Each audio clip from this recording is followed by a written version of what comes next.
If you want to cancel your Instacart free trial, follow these straightforward steps to ensure a smooth process. Step 1. Log into your account. Visit the Instacart website or open the app and log into your account using your credentials. Step 2. Access account settings.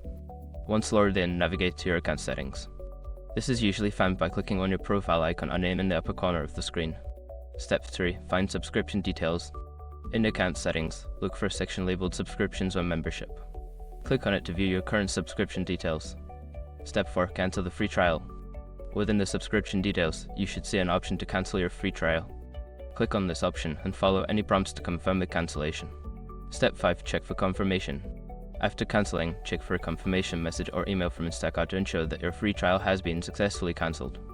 By following these steps, you can easily cancel your Instacart free trial before any charges occur.